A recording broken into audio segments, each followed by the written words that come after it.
Hey guys, in this video, I'll guide you through how to fix Battlefield 2042 not launching crashing on startup. Alright, let's begin the video.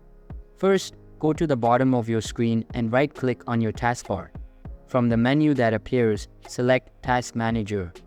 Once Task Manager opens, navigate to the Processes tab located in the top left corner.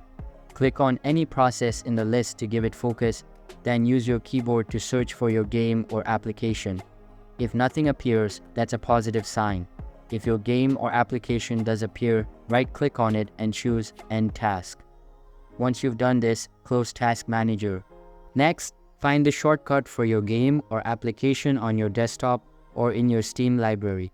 Right-click on this shortcut and select Properties. In the Properties window, go to the Compatibility tab. Here, you'll need to make a few adjustments. 1. Check the box that says Run this program in compatibility mode 4 and select Windows 8 inches from the drop-down menu. 2. Check the box to disable full screen optimizations. 3.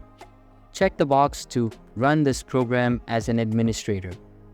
After making these changes, click Apply and then OK. To ensure these settings take effect, it's recommended to restart your computer. After your computer restarts, you should see a small administrator symbol on the shortcut icon, indicating that the compatibility and administrative settings have been applied. So that's basically how to fix Battlefield 2042 not launching crashing on startup. So that's all for this video. If you find it helpful, consider subscribing and giving this big thumbs up. And I'll catch you in the next one. Thanks.